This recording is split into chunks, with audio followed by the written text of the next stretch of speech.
blessed with. So in these times, it's not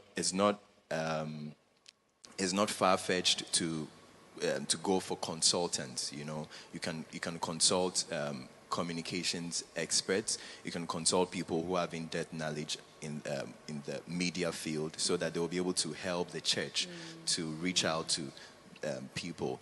When it has to do with reaching out to the younger generation, it's also very important that the church adapts to some of these new things that the youth are already exposed to, so that by God's grace we can also win some for God. Should the church adapt to new knowledge? The youth now is on TikTok. Yes, and almost every youth now you see them posting something and all that. I think we should focus more and channel more of our resources there, because if they won't come to church, they will be on their phones, and we can still reach them there. We should find a way of getting to know what they are doing by the day, because new technology, new apps are coming up by the day, and they get to know first before us. So we should find a way of getting to know what they are doing, what they are really interested in, and then push the gospel there. There are instances where you realize that the church is very entrenched, and they are not amenable or don't want to accept new knowledge. Sometimes they have their own ideologies about, some of the socials that we have mentioned.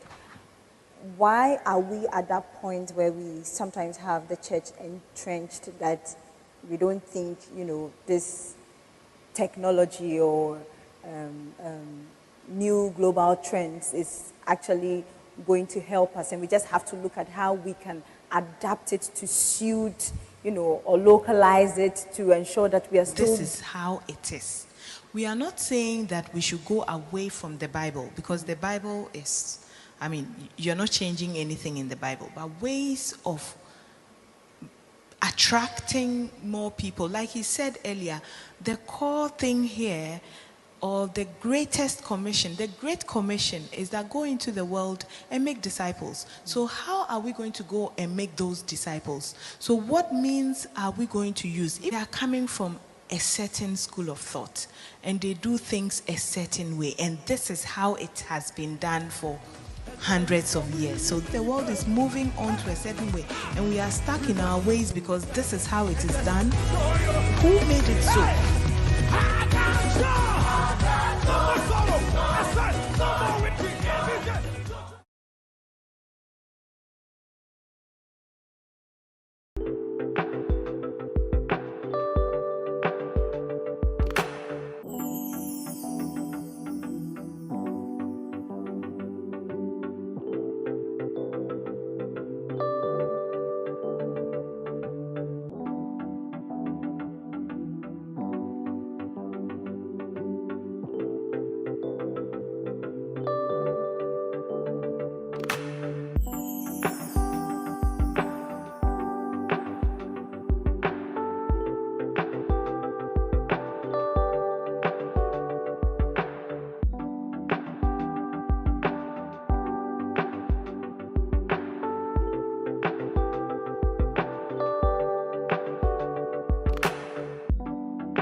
Good evening, ladies and gentlemen.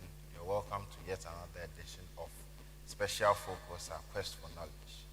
This evening's edition is a special edition, partly dedicated to the Black Stars because of the victory, and then also because the year is coming to an end. So, in line with everything that is going on, today we are talking about bracing yourself for continued success. That is sustaining the growth that we are believing that has taken place over the year. And then also, for those of us, I won't say for those people, for those of us who have struggled in the year, how to pick up if we are somewhere by the roadside, if you are lying down, if you are almost on your knees, how do you pick yourself up once again? And then, yes, we just try and then make it as practical as possible so that for those of you who need ideas, you draw inspiration from this evening's program. Tonight I have with me very wonderful guests. I'll pretend like I don't know them. And then, unlike other episodes where you see me holding a piece of paper and reading out their profile, I think we had a discussion and then we decided that they will introduce themselves, their name, their branch, and then they'll choose out of these three options: singing, dancing, acting. Which one would they prefer to do and why? So we'll start. I've been given power of attorney to choose. Yes, I didn't tell you. So I've been given the power of attorney to choose. So, lady opposite me, please, if you don't mind. Thank you, Emmanuel, and good evening to all our online viewers. My name is Barbara Quenson. I have been with the Harvest Chapel Adenta Faith Temple branch for the past 16 years, going through children's service, teaching HBS, and everything that gets thrown my way. So choosing between singing, dancing, and acting. I've been in drama before, but probably I would dance because apparently they can't find my tone on the keyboard, so singing is out of the question. Welcome to the club. Yes.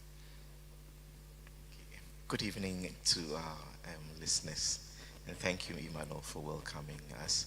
My name is Bafo Abankwa. I pastor the Harvest Chapel branch in Dansoman. Been doing that for the past 16 years. I also work in the financial services sector. Yes. No, singing, dancing. Okay. I'll sing. I just love to sing, so that's the obvious choice for me. Thank you. Yes, sir. My name is Bernard Adolfo. Also a harvester, global member, and I'm a businessman. I've always worked for myself, so I'm into printing, I'm into agriculture, and then I do business. I'm a co-woman, so I like business. I like that. And I would love to dance. Dance. Yeah. Okay. So we have two dancers and then a singer. Hopefully before the show ends, I probably would act. Yes, so we are hoping to have a very interactive discussion. Social media platforms are also open. If you have any questions over the course of the conversation, you need clarity on something, you have something that is bothering you, you need advice, you need help, you just need direction, feel free to send in your comments, your questions, everything that is bothering you, and we'll try as much as possible to help you out. And so before we begin tonight's discussion, we want to take a very short break, and don't go away. Share the link with someone. Tell them that we've started. The match ended about 3-4 hours ago, so the euphoria is dying down. So come and sit down and then crown your day with a dose of special focus, our quest for knowledge. Stay tuned.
still bracing ourselves for sustained growth.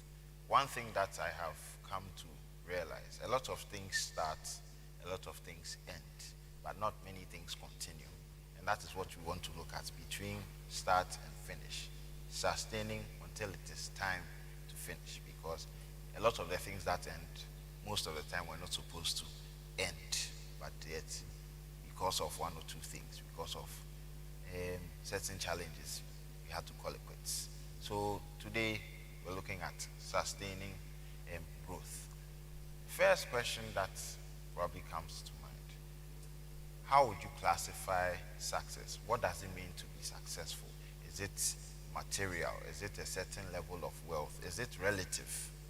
Or is there a standard somewhere that says that, okay, so we saw some classifications say if you earn less than 3,500 cedis, you are middle income, was a poor, or something like that. There was a post like that. So is there a way to classify success? What does it mean to be successful? Auntie Barbara. I think my proximity is putting me in a place where I get asked first. But I think success goes beyond money or quantifiable items, if I can put that way. For me, success will be achieving one's desired goals.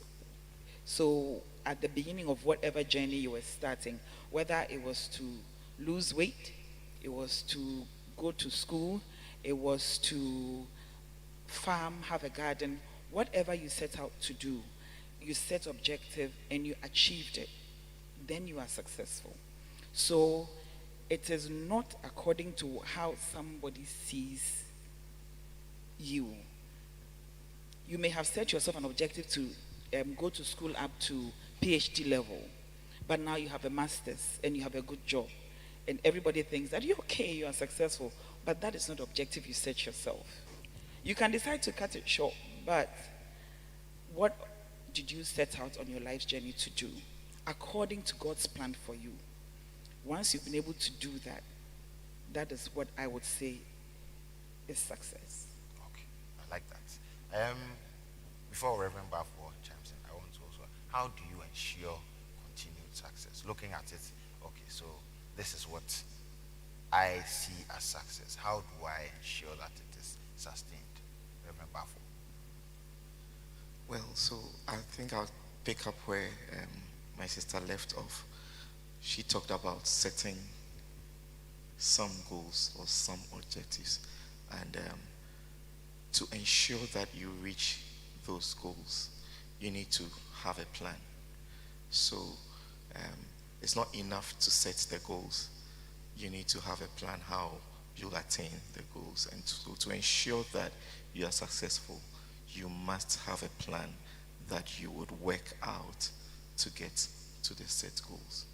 That's what I would say. Okay. Now, is it even practical or possible to sustain growth?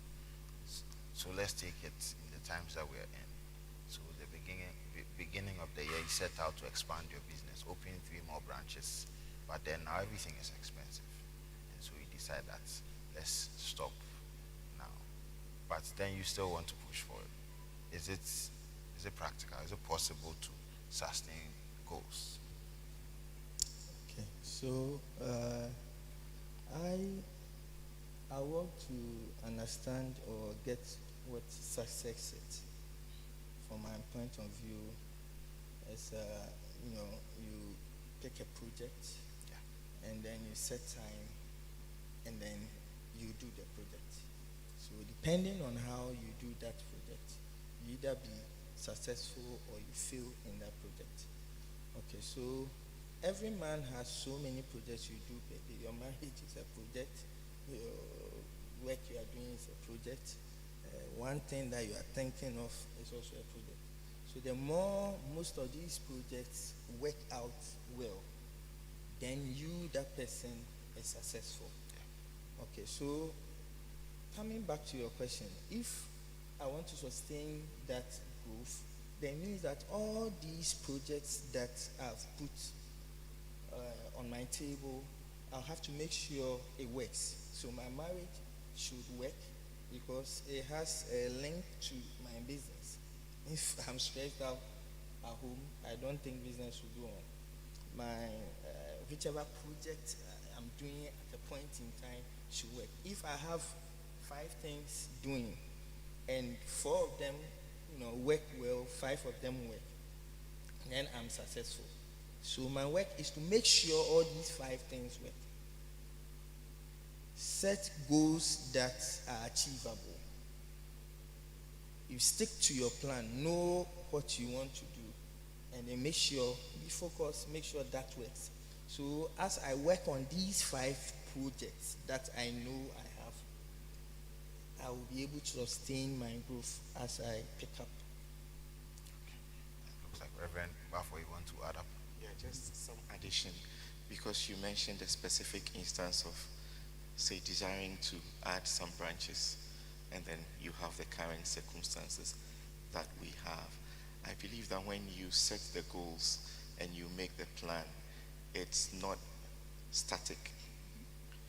And so, yes, you would come across challenges. It's not often the case that the direction between you and your goal actually goes in a very straight line. Sometimes there are drops and jagged edges. And so as you go along, you have to reassess where you are. Never lose sight of the goal, but you may have to make some adjustments in the light of developments that you didn't anticipate when you set the goals. That is not to say forget about success, but you may need to just tweak things a bit ultimately to get there.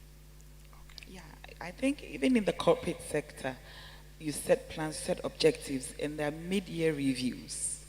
So as you set plans, you set targets, and let me say that depending on what the objective is, you might need to set targets with dates. If you set out to go to school, you can't go to school forever. You must set targets with, you can defer, but only to a certain point.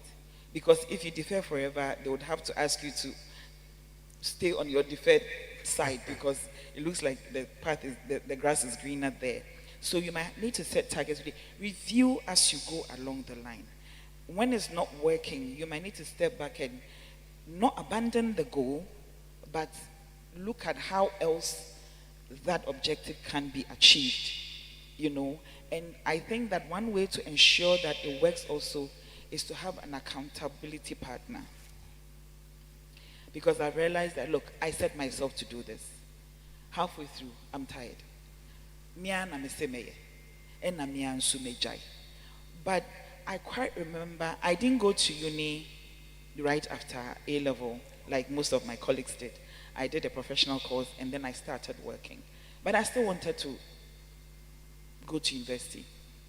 So along the line, I changed jobs, and I was earning over 100% what I used to earn. So I was like, this is a good opportunity to go to school. I didn't put a full plan in place. So then GIMPA was starting Green Hill College. Yeah. And then I started. It was a good objective. And my plan was to do pay as you go. So as I get paid, then I get myself through school. But the minute I paid and the school fees was in dollars at the time. The very minute I paid my first $500, it was a point of no return. So by first year, when Boga was getting soft, the dollars I changed, they put down, I didn't have a car. Getting from Usu, where my office is, to go to where GIMPA was, it was getting tougher by the day because I had a full-time job and I was going to school in the evening. It was a good objective, but I wasn't even halfway through and Boga was getting loose. But I had put in so much and going back was not an option. So how do I sustain the school I had started? Because I need to finish. It was a 3-year course. I need to finish. The story of how I finished is it probably will unfold as we go on. So have an accountability partner. Somebody who would say that, you know what, you can't give up. You still need to go. You've put in so much, you can't give up. We need to have that. Most of the time, we become sort of our own bosses in a certain way. So we account only ourselves.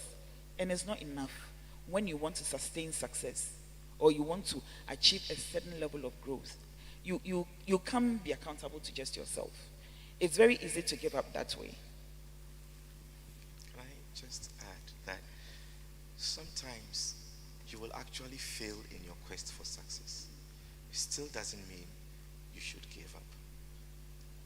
And I mean, one very common example is academically. I mean, when I wrote then the exams that would get you into university, the grades that I got did not quite merit admission into the course that I wanted to do. So in some ways I had failed. But do you stop and say, I won't try again? No. I believe that every failure actually is an opportunity to learn one more way that doesn't work.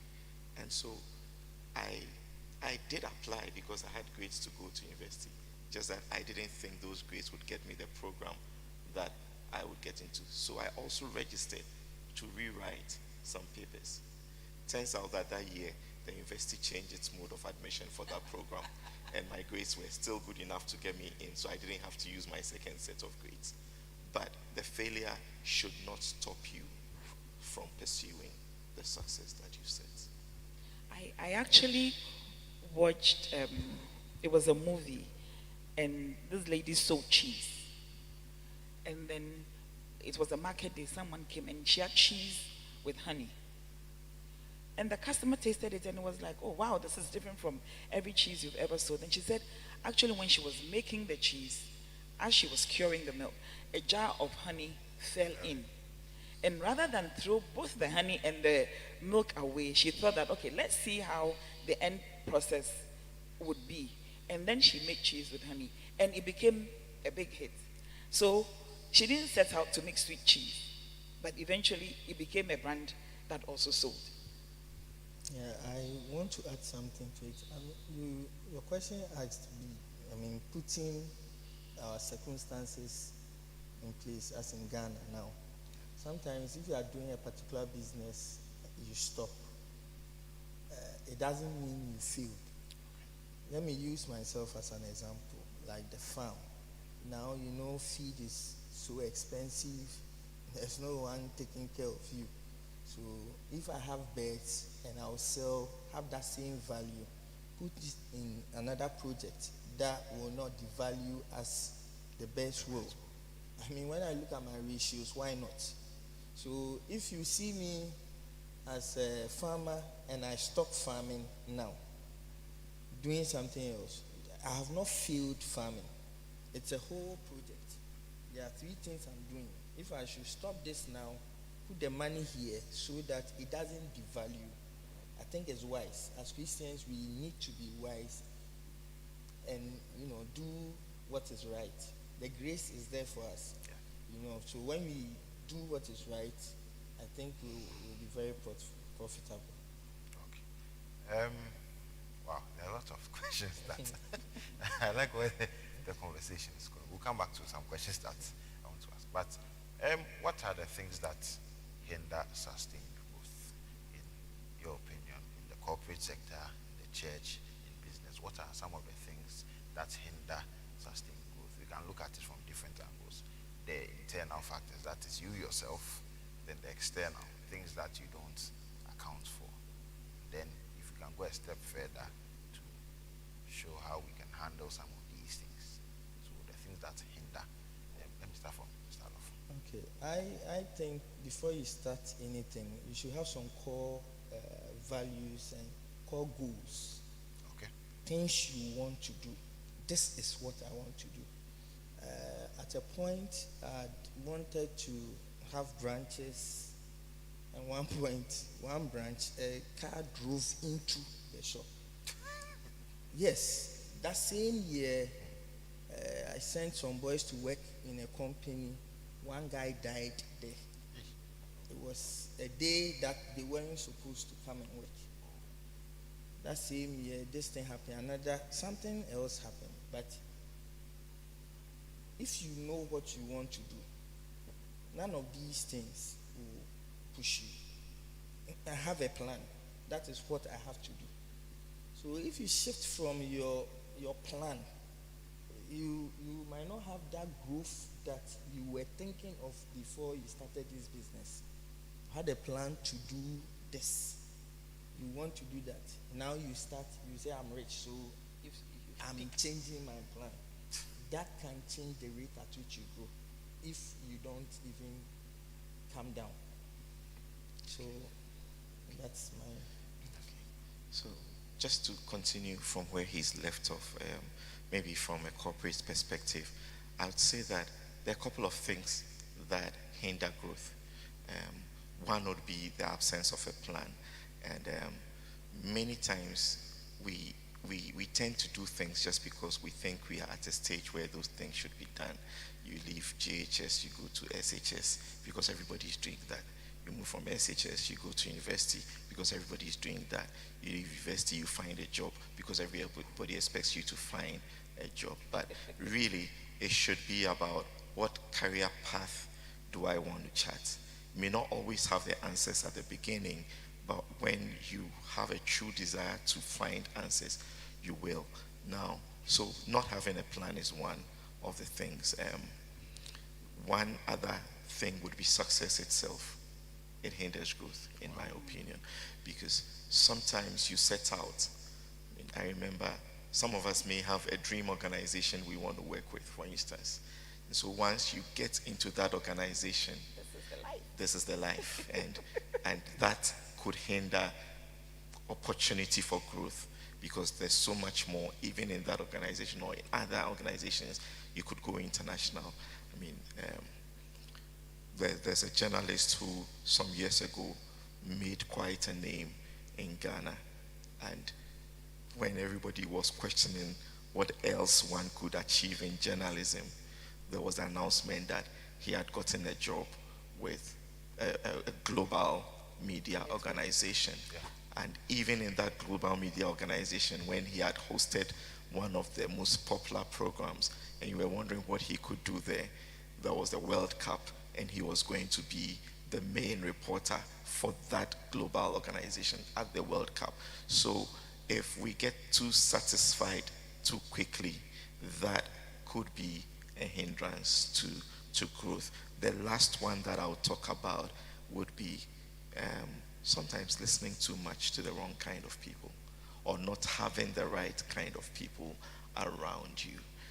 In any organization that you join, there are those who will tell you there are limitless opportunities, and there are those who will tell you the system victimizes people. Who you listen to could be a hindrance to how far you could go in the organization. So I'll leave it here for want of time, but these are all things that can hinder one's personal growth in a chosen mission. I also think that competing priorities can be a big hindrance. Some people are natural multitaskers. So Mr. Dofo right now is wearing, I don't know how many caps he's wearing. But your temperament and the way you like things may not allow you to do things the way he does it. Sometimes when we have too many competing priorities, you realize that we are not achieving on any level on any of them. If you realize that you might need to take them one after the other, you may not be the kind of person that is able to do everything at a go. You know, you cannot compartmentalize your life. Sometimes there's a rhythm to it. You know, I always say that life is fluid. It's not math. You can't calculate, like Reverend Buffo was saying that, I think there's a High Life song that it reminds me. I finished school.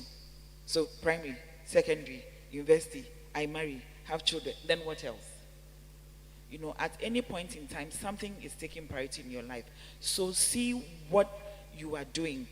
And sometimes you may not have resources for all these competing priorities. So what are you putting your limited resources to? At this point, I'm in school. I remember this is my same campus story.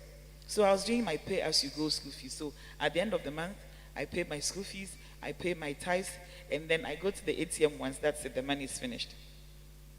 And then I had invested in something, and then I had put a payment order, so at the end of every month it goes.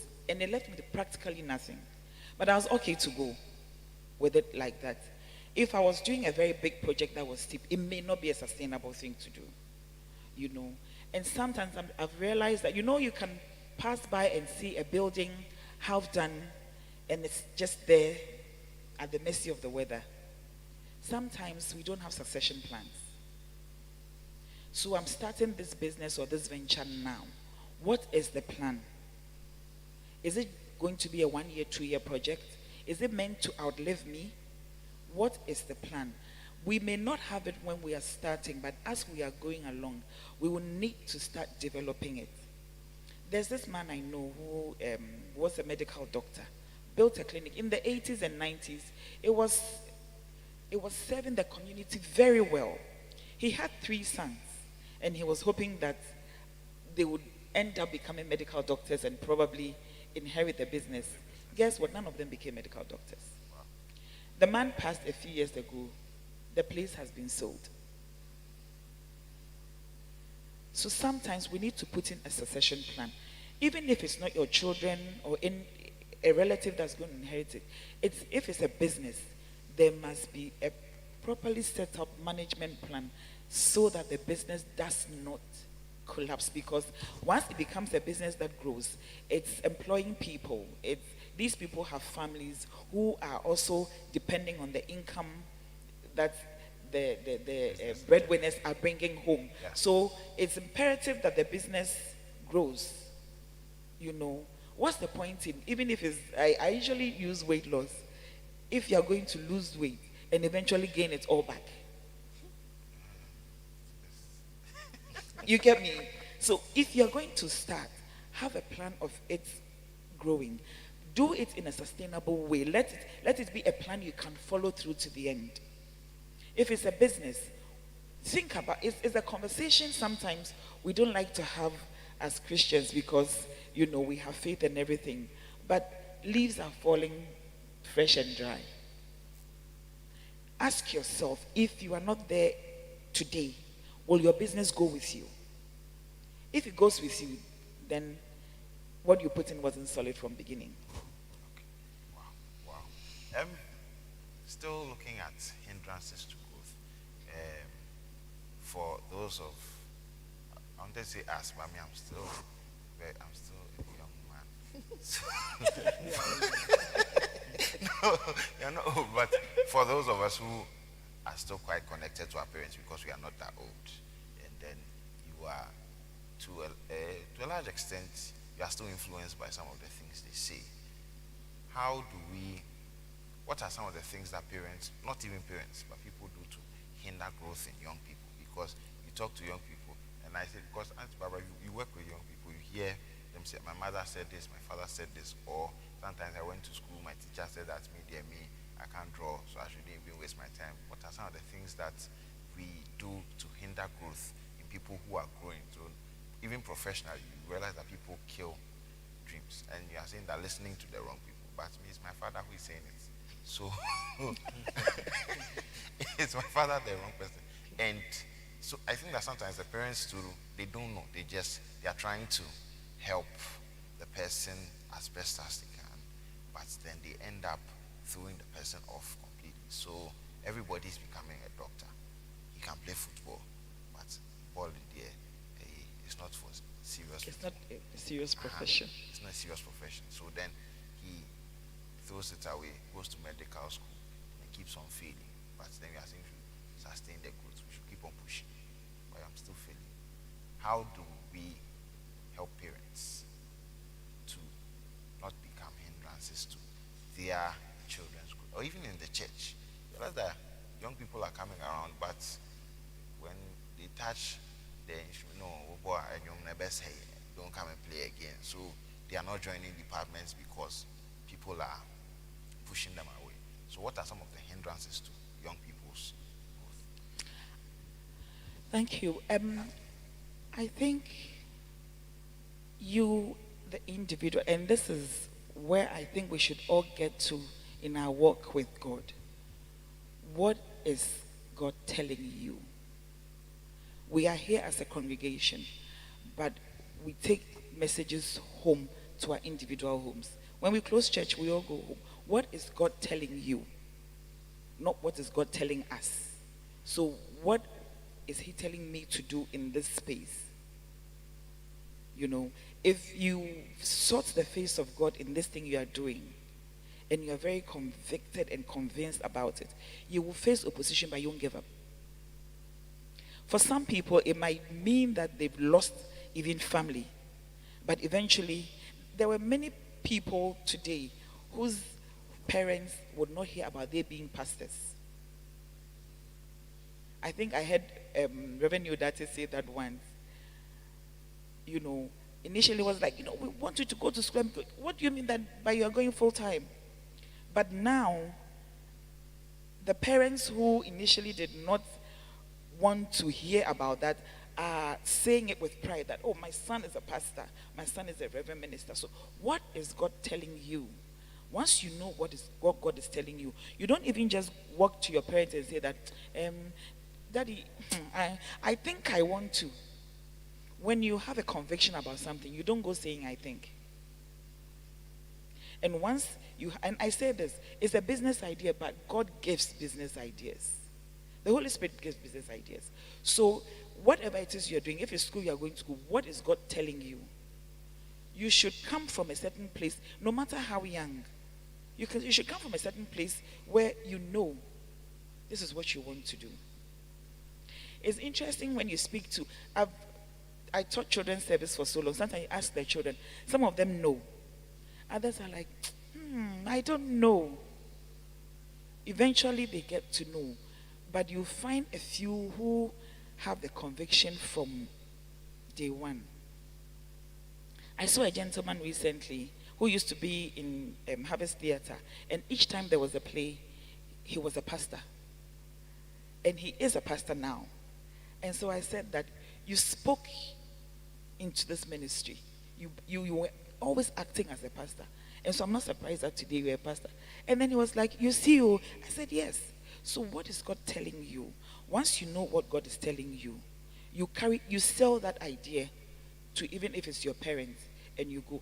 Before I went to Gempa, I tossed the idea. I wanted to go to school, but I knew that I couldn't also stop work and go to school. So I was like, should I go abroad? Because people were traveling abroad to go. But I knew that I couldn't go to my dad and say that I want to go abroad and go to school. He would ask for my plan. And I didn't have any. So that conversation didn't even start, But I knew I wanted to go to school. And I wanted an evening school. I wanted one that was close to home so that I could do that, and then commuting won't be such a big deal. So that conviction was there. My plan was not fully funded, but once I started, I was going to go through to the end. So get something from the presence of God and work with. I'll end it here. Okay, yeah. I guess when it comes to hindrance, particularly from people that are close, it takes a very strong sense of conviction.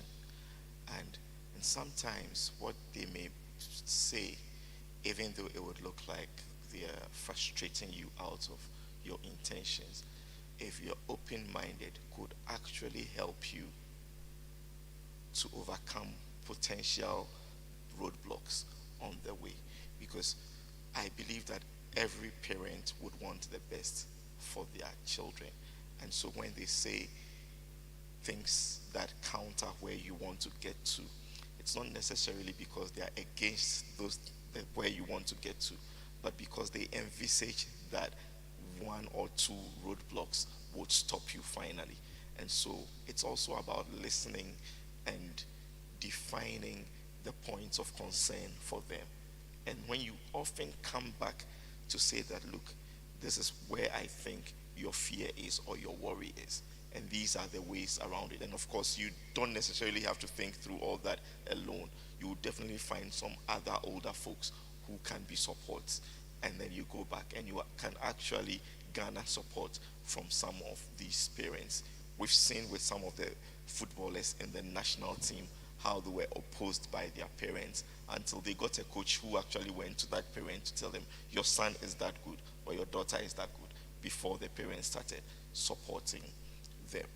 Um, and then again, because we all are driven by the fact that we are Christians and we believe in the Bible, I believe that there's a place for allowing divinity to have his way, or God to have his way in your life.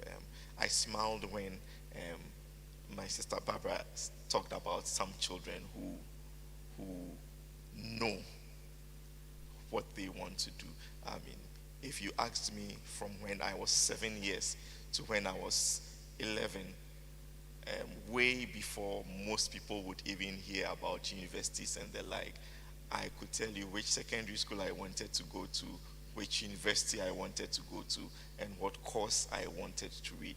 And I was so convinced that was it until I turned 19. And it wasn't even because I realized I didn't like it. I didn't get admitted into the program I wanted, and I was shattered. And yet, God led me into something else. You know, that's become very exciting and very interesting. So, I believe that there are many different paths to success. Because one spectacular Christian example exists does not mean that that's the only path. We've seen people that knew from day one. I have very good models who knew from day one what they wanted to do and actually became that. But we've also seen people who virtually stumbled into what it was that God wanted for them, and they became successful. So I believe that at the end of the day, like Mr. Adolfo said, have a plan, but don't see me as a loser because something changed along the line. And don't see yourself as a loser. I believe that at the end of the day, success is defined by certain intangible experiences that we have, and that's common to whoever feels successful. Somebody wants to be an industrialist. When they get there, there's a feeling of satisfaction they have that somebody also set out to be an industrialist but ended up being a financial person. They would have that same satisfaction that comes from truly being successful. So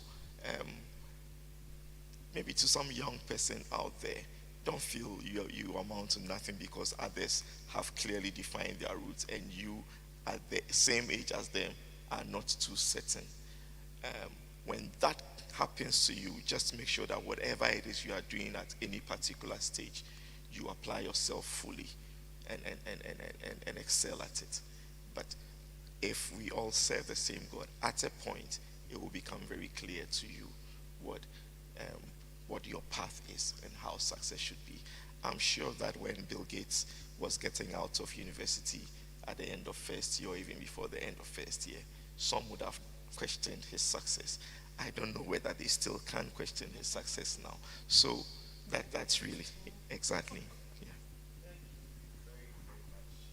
You're still watching Special Focus, our quest for knowledge. And wow, it's been very interesting. We'll take a short commercial break, but before we go, if you have any questions about bracing yourself for success, comments, like I said, we need some form of guidance. Don't be shy to send in your questions via Facebook, WhatsApp, Instagram,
apologize for the break in sound before the break. Wow, interesting. I like the wordplay. Yes, so during the break we were talking, and then I think that ideas, questions are still coming up. So before we continue, if you have any questions, any comments, we're live on Facebook, we're live on YouTube. Just you can search for HTI Teila or Special Focus. You see us. Send in your questions. We'll try and answer them. But then something has come up. So when I was younger, I wanted to be a pilot. If you go to primary school now, you get at least 5 people who want to be pilots. You get a few policemen. You get a few doctors. Then you grow up and you realize that the vision has changed. 3-4 years down the line, the vision has changed. Is it possible for your perspective to change as time goes on? And if it changes often, does that mean that you don't know what you want to do? Or maybe you just have a grace to do a lot of things? Start off. Okay, so I feel as an entrepreneur, you shouldn't fear change. Oh, nice. I thought I was going to be an architect. I was in Infanspim and I realized I started selling cards, as in Valentine cards, to my mates, and then I will charge you for delivery. And after, come and have another set of people who want to travel around Cape Coast, Accra, Ebri Girls, charge you or rent like 3 cars. This is when I was in school. Someone who wanted to be an architect. So I'll rent this car, put the cards that I've sold to you in the booth. You pay for the transport. I'm taking you to talk. When we get there, you are talking to your girlfriends. Then I will deliver the card to you. So I've sold the card to you. I've delivered it. I've made my money. During vacations, I go to STC, talk to them. The bus will come. I load my mates. So maybe if you need Kriska. Yes, and I will be sitting by the driver. So you understand. So you should know what you are doing.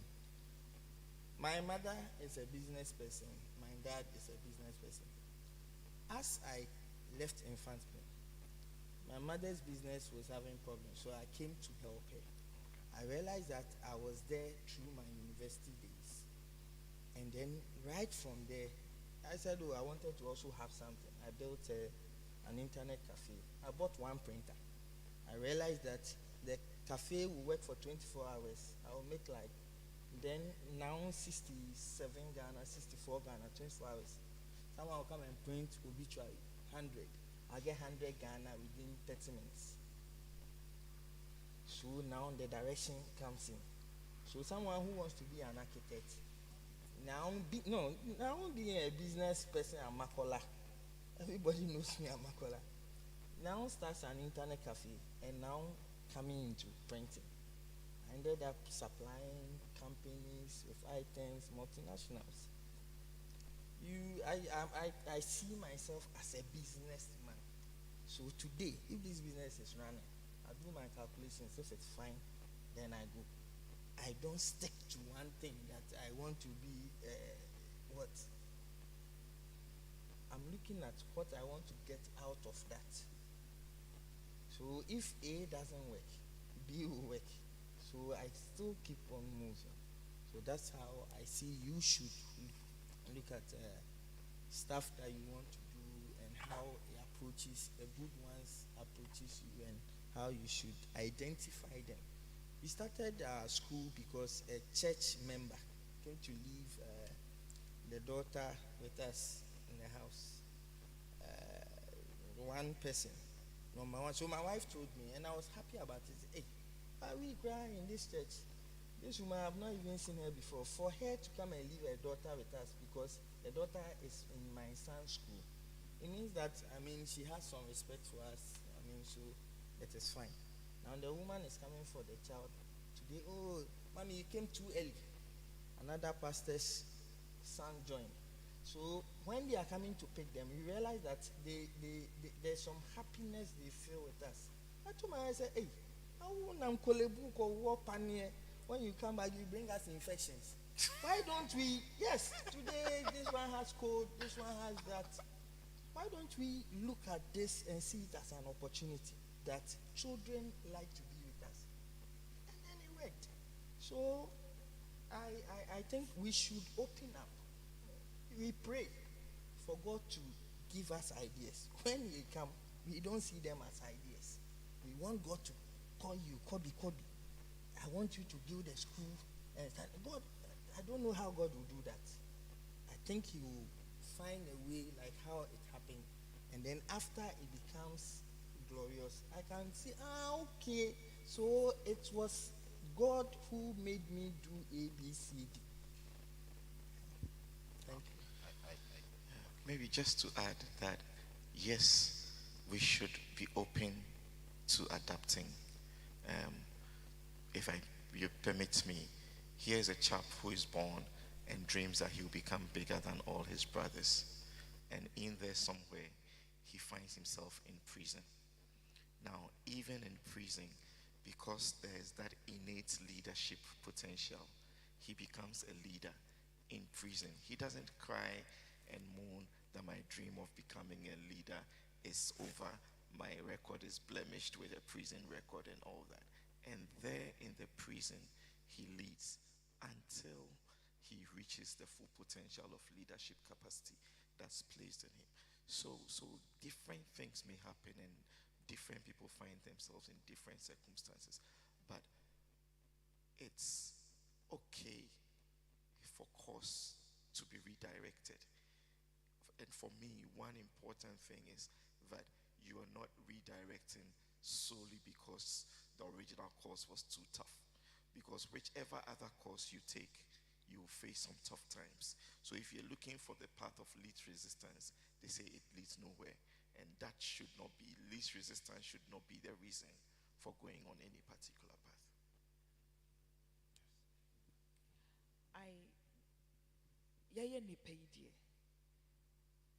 We would go through that. Bible even says that we know in part. So even what we think we've heard, there are times when we have heard but haven't heard. When Samuel was in the temple and God was calling, he thought it was Eli, right? So there are times when we may see the beginning, but might think that this is where it's supposed to go. It is supposed to follow from primary.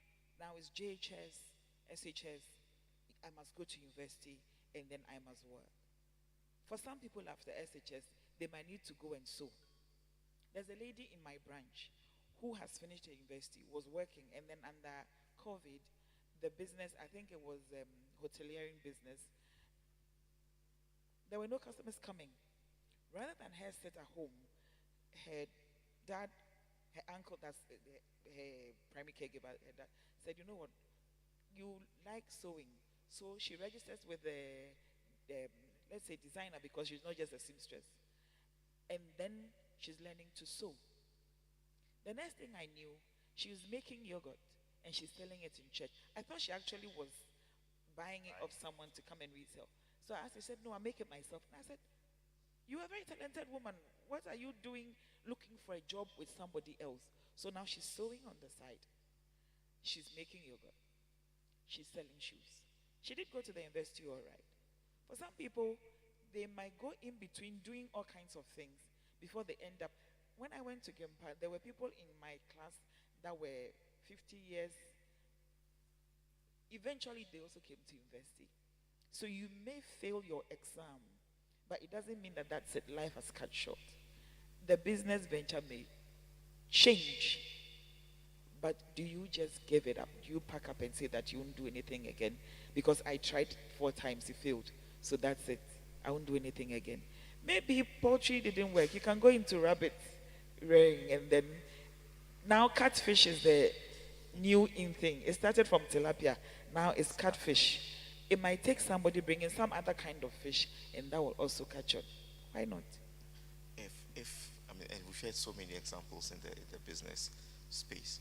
But a long time ago, a gentleman joined the ministry and was a prayer warrior. And he was a prayer warrior and a good prayer warrior for a long time. And then after some years, he said, I want to sing. And because he was a prayer warrior and a good prayer warrior at that, there was a lot of resistance, even from the leaders of the fellowship, when he said he wanted to sing. Today he's a pastor, and he's been a music director for a world-class choir for as long as I can remember. Wow. You know, so even here, I remember that it was said of Kenneth Hagin that for a long time everybody knew him as a teacher, and for probably 90% of his lifetime, that was it. And then right at the end, there was a prophetic gift that also came very much to the fore. So we need to be open to the promptings of God, and then to that inner voice that speaks to us. Because sometimes when we just become stubborn and stay on a track, we may be losing sight of other great. It probably comes back to being so successful in one thing that success becomes a hindrance to other things that you possibly could do. I want to adapt to what Auntie Barbara said. Yes. Concerning running a business and going to school, I think it's very, very good. Because, in business, you need to know what the problems are and then solve them. Your work is to solve problems. You not knowing the problem, it's a problem. You understand? You and I can know how to run a business, have the same inputs, and then we run it with the same maybe vim. But I might have the grace of God, so my equation will be different from yours. On the other hand, having just the grace, having a prophecy that you will become multimillionaire. Yes. I think within the time that you are becoming, you need to start, learning how to become that businessman. And that is going to school. So that when it comes, you will be able to manage it. You understand? So I think you need to have the two. You have the grace, you have the knowledge. It's only the knowledge that will tell you that there is something wrong here. Let me change this. Otherwise, a pastor somewhere who doesn't know anything will come and tell you that this is this, so change it. Who doesn't know anything? I'm not saying all pastors are doing that. You understand? So you have to have knowledge about the business you are doing, so that if it's not doing well, you know that this is wrong. I need to change this. And you shouldn't fear to change. In fact, you need to change, fail, know what brought you down, and then get up again. If you are scared to fail, the catfish you are talking about, I've done that before.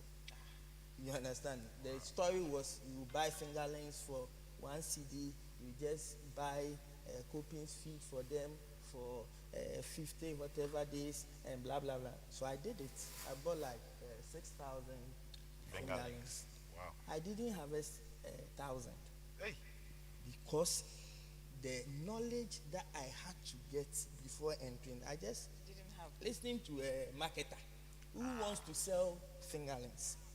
And by then I had money wanting to enter into agriculture. So whatever you tell me, I will do. So I did first one, 6,000 fingerlings. I didn't get 1,000, 1.5 kg fishes. The second one I did, I bought 2,000. I had about 1,800. So with knowledge, I was able to do well. The same grace was there. My name had not changed. I was still there. You understand? So Yes. the grace will be there. The prophecies will come. People will call you and tell you, hey, you're a great man, you will do this. Don't go and sleep. Go and think about how to become that. So that when it starts manifesting, God's name will be praised. That when it was said, it came to pass. I saw I didn't just see, I was in a meeting, a gathering somewhere, and the woman of God that preached did an illustration that is still sticking in my mind. She said that if you made a cup of tea and you put a spoonful of honey in it, if you just lay the spoon of honey in the tea and you drink the tea, it will be the blandest tea ever. But once you stir the honey into the tea, then it gets sweetened. So we need that.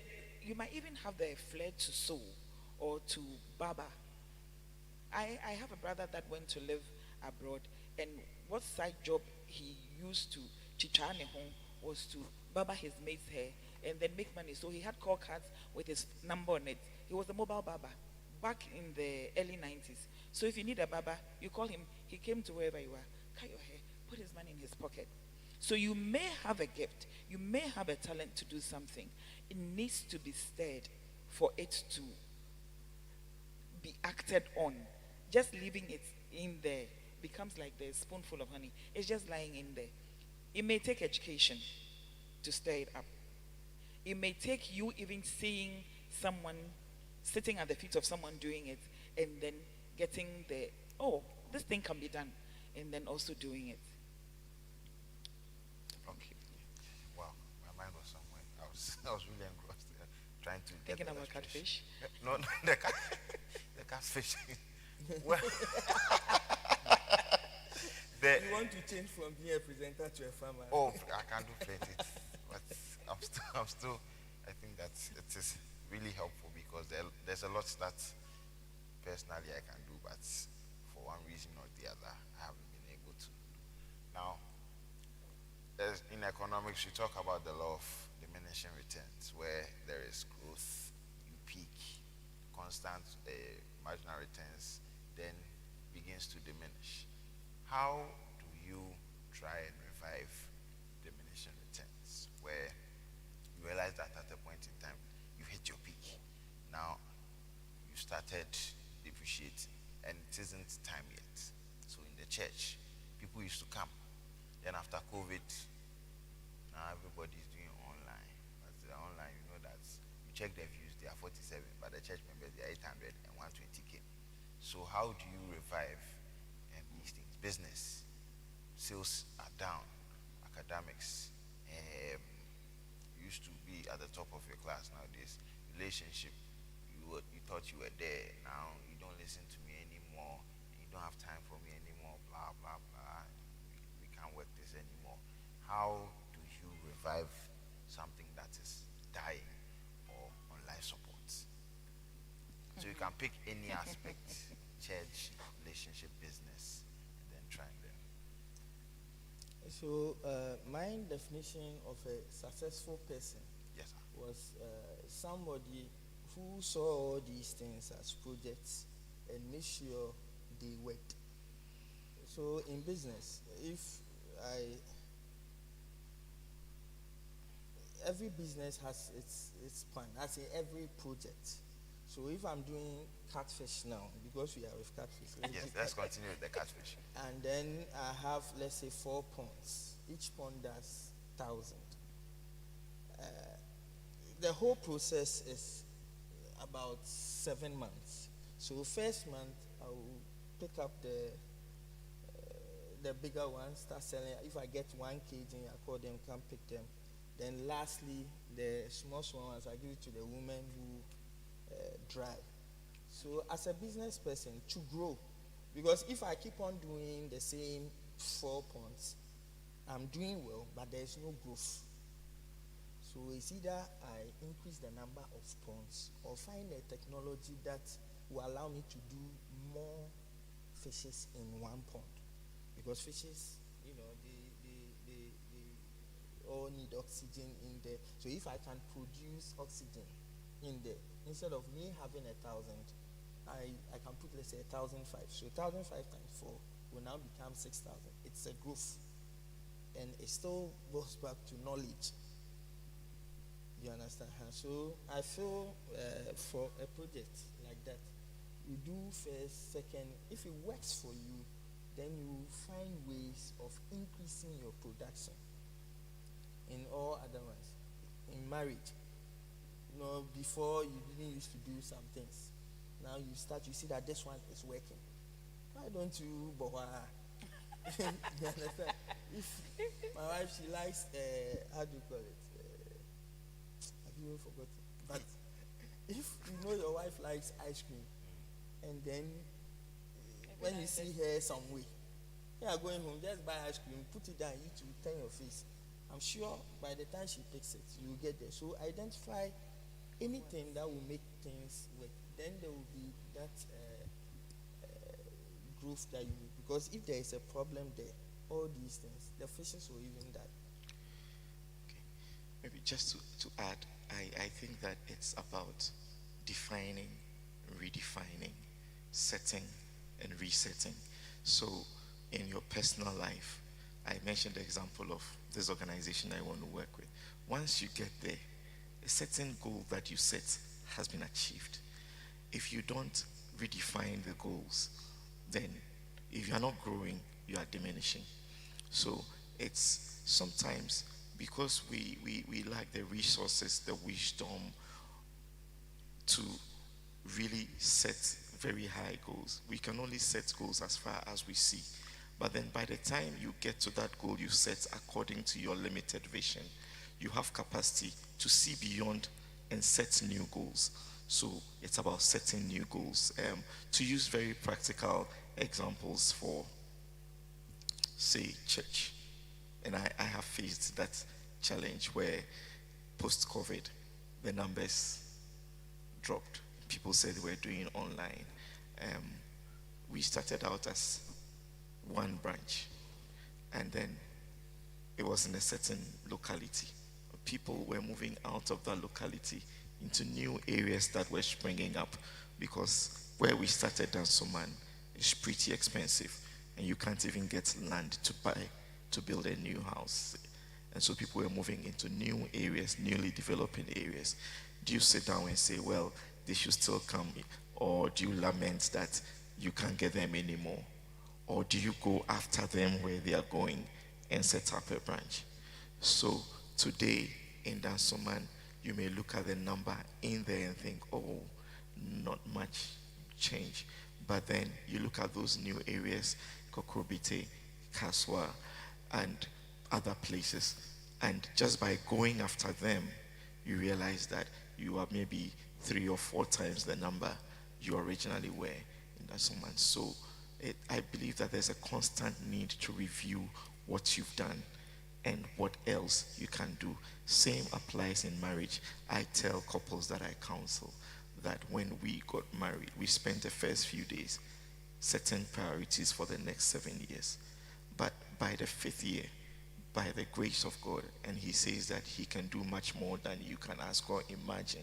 And just because that's what he said, you find yourself doing certain things in year 5 that you had agreed you should achieve by year 7. But if in year 5, having achieved, you don't then set new paradigms and new objectives, then the marriage becomes stale. But if you then set new objectives, this is what we want to achieve together.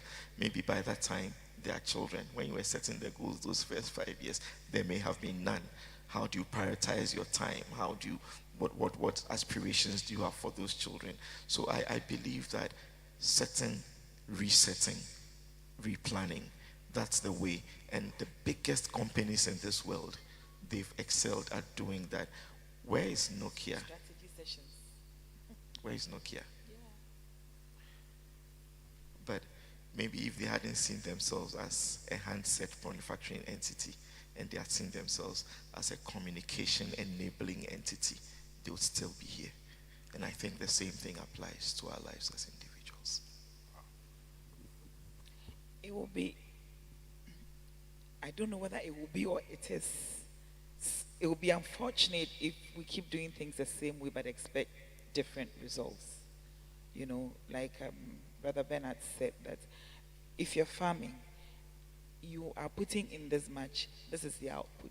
You can't expect that the same amount you're putting in, you're going to churn out a different output. So in whatever it is, being relationship of any kind, it could even be platonic relationship. What are you doing? The times are also changing. Are you, Pastor Bafo said, reviewing? Are you reviewing the modus operandi? First, it was letter writing, pen to paper. I remember I used to write a letter over a week. Pardon? Yes, that's a story for another day. So every day, I had a friend abroad, and I thought that, okay, I'm going to fill them in with the happenings in town. So every day, I wrote a letter like a diary with newspaper cuttings and things I put in. Now you don't need to do that anymore. We have WhatsApp, we have emails, we have different things to do. Even when internet started and email started, people had to go to a particular internet cafe to go and send emails abroad and everything. Times have changed. How are you also reworking whatever objective you are working on? You know, how are we reviewing it? Must you always travel to go and see somebody 30 miles away to maintain friendship? People abroad are maintaining, people are even getting married, and the only time they saw themselves was when they met to get married. That's not my recommendation for anybody, but I'm saying that the times have changed. So you can't expect to do things how it was done in 1960 and it will still work now. Do it differently. Go back to the book. Sometimes it may mean you getting knowledge on the subject, going to read about what you're doing. How is it being done? How are people getting the kind of results they are getting? Like farming. How are people coming out big? You go and read about it. And I'll add this, that get help. Get help. Sometimes, because of lack of trust, we even struggle to find reliable people to talk to. There are times when people have had conversations with me. The subject we are talking about, I don't have a super knowledge about. I'm even learning from what they are telling me. But by the time we finish the conversation, they're like, oh, okay, so I can do this. I'm like, okay, you are telling me now. But when they were coming, they thought they were coming to probably get advice. But I just became a sounding board. So sometimes get help. And the biggest help we can get, no matter the objective or project, is the help of the Holy Spirit. Ask God for help. He says, ask, seek. And we read the scripture, but sometimes we living it, it's as if we put it in some abstract place and, oh, that's the scripture. But yes, ask for help.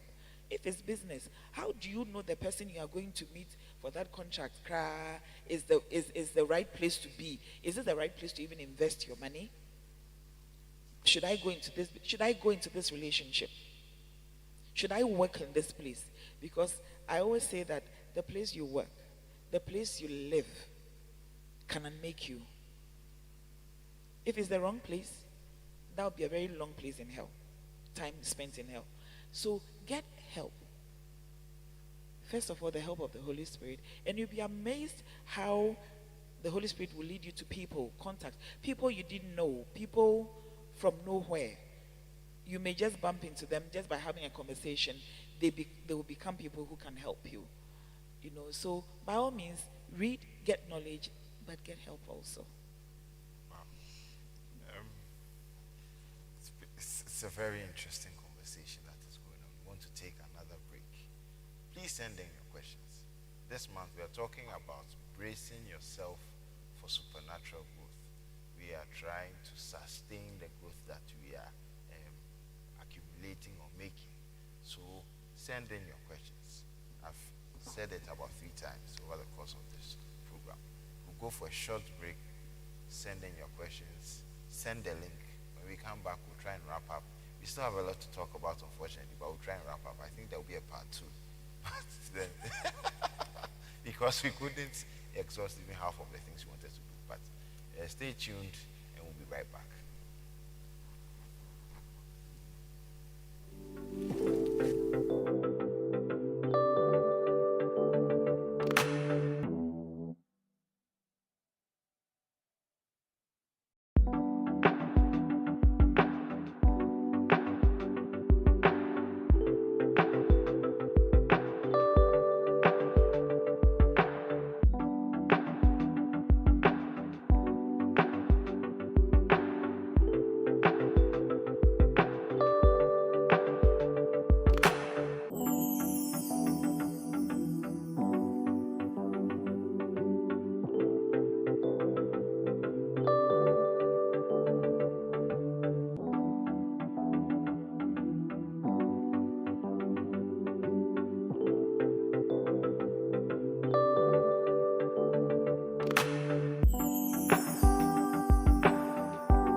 talking about bracing yourself for continued success. I think that's supernatural. I've been talking about supernatural growth the whole time, but we're talking about bracing yourself for continued success. We'll try and wrap up, but there's still a few questions that I want us to touch on. You read the Bible. At the height of one of his most prolific feats in the Bible, that is the prophet Elijah, he kills over 450 prophets of Baal. The next thing he sees, somebody says that if tomorrow by this time I don't make your life like the other people's society, then senior man broke down.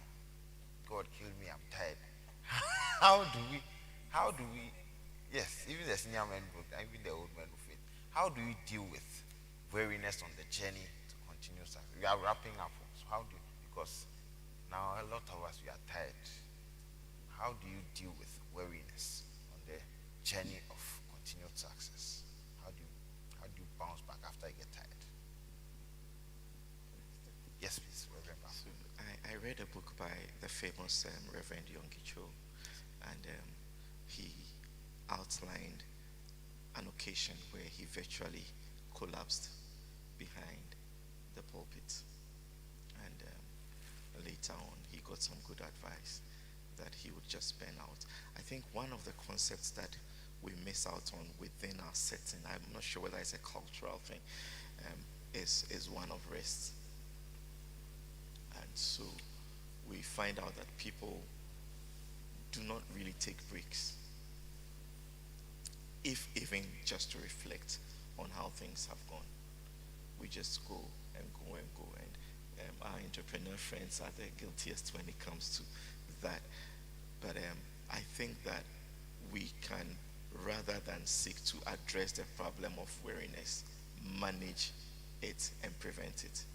And so it's important that we define rest moments, and also define what it is that we find restful and engage in that. So as individuals, first of all, we must plan to take breaks, and those breaks would be to get some rest and also reflect, because when we fail to do that, then we are setting ourselves up to get tired.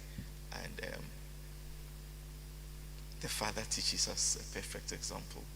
He creates the world, and he says on the seventh day he rested. So that for me is a model to go by. Does that mean that as a pastor I should be away for some time? I believe yes, and I do that. I mean, I am just beginning to learn to do that, let me put it that way. But I found it also a very useful thing to do. Organizations, how do they rest? Because organizations are still made up of human beings, it's possible to get some rest for different groups of people at different times. And particularly for business owners, I see the struggle they go through because of the fear that if they are not around, things will break down, and so they fail.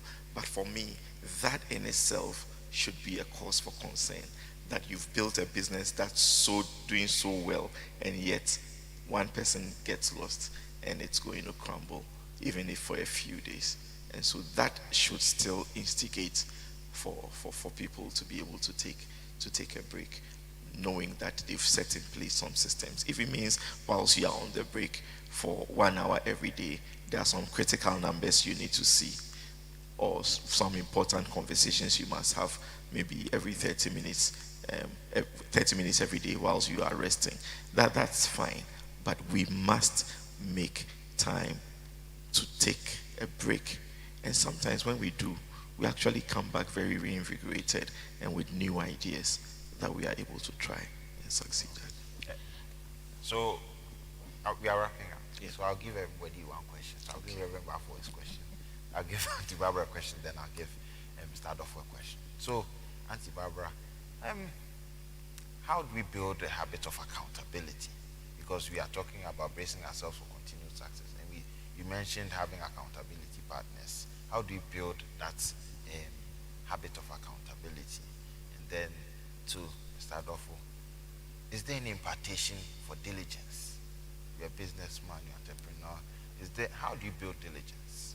Young people that are coming up, we see, oh, work smart and not always hard. Is it always the case? How do you build diligence when it comes to bracing yourself for continued success? Auntie Barbara, if you still want to pass through his question and come to your question, you have. Yeah, I just wanted to pass through here a little and come that identify what is making you weary. You probably are carrying too many things. So identify them. But I would say I'm going to go back to Prophet Elijah as you mentioned. At some point, God said, eat, sleep. After God had fed him a couple of times, he said, now get up and go. Sometimes that's all we need also. Eat, sleep, and go. So that is equally important. There's a place for fasting. But there's something that food and rest also does to the body. Now, building accountable partners. I think the first partner, our first accountable partner is God. Because we are his children. And we bear his image and we bear his brand. I haven't done marketing, but the little I know is that big successful companies are very particular about their brand and where and how they put it. So if we are children of God, we bear his mark. So he's our first accountable partner. But also find people you respect and then you can speak to, A, B, C, D. It could be your pastor. It could be, people have mentors and coaches. It should be somebody who you can't say no to. You can negotiate, but not just say, like young people for some sort of kind of thing. No, because they are holding you accountable to something, a dream you sold, and they are believing with you on. So it could be your spouse. You share the idea with, they become your accountable partner. They are not pissed if they are asking about your deliverables. So how far are we with this? Of course, sometimes the way sometimes it's done can look like you are being put on the spot, but it's so you're accountable. I remember a story Reverend Eugene from C18 said once about a Christian brother that told a pair of them about a challenge he was having. And then he said, I'm telling you this so that you hold me accountable. And I don't know this person, but I gain respect for them because to tell somebody that, look, it could be anything. It could even be your love for food. During fasting, I can't. I tell Pastor Bafo that I struggle to fast. When the fast is going on, he should feel free to pick a phone and call me. Today, were you able to do it? He becomes my accountable partner. And when I see his phone call, I might be tempted to run away. But I should pin myself down like he is seeking my help. So God is your first accountable partner. And if I see him in the light that God has put him into my life, I would give him that kind of respect. So God first, and then speak to somebody. I actually spoke to a young lady in my branch, one of the people I call my daughters. We used to ride together to work and then back. And I told her one of the years that my New Year resolution is not to be upset with trotro drivers on the road. How many of us haven't been there before? And so one day the driver crossed me and I'm like, Shani TV. And she said, Auntie Barbara, didn't you say that this year you would not say? I deliberately said that to her because I needed someone to hold me accountable. So sometimes it could be a younger person, it could be an older person, but let it be somebody you respect that much. Put them in that space. Thank you. Yes, so last, diligence. Okay, so I believe in hard work. I believe that hard work pays. I trust God that if I work hard, He will really pay me. So, as a leader, it should be seen in you, and then it reflects through the people you work with. I was listening to Reverend when he said you should rest. I've stayed at my office for like 4 months when my wife was pregnant before, because I had a contract that if I print 24 hours with then the machines I had, it would take me about 6 months or even 9 months to print. My prayer when I started work was God should give me jobs to do before I get to the office. So the first one that came, I had to print for about 9 months, but I really needed it for like 4 months. So I needed to do day and night to get, somewhere. Let's give somebody about 20%. You don't have to also be greedy. The ultimate is to deliver. Give somebody 20, 30% to do. You know what you want. You know the time you have. So if God will let me live for how many years, and I'm doing this project, these projects don't come. So if they come, and I have to be there for 4 months, Madam, if the next one comes, I will be there, and I will be there. I would rather do that one for a year, 2 years, and be happy after so and so years. Yes, I can be in my room, take my phone, and be directing. You understand? But in the beginning, you need to go out there, work hard, and then God will add it to it. If you don't work, forget, it won't come.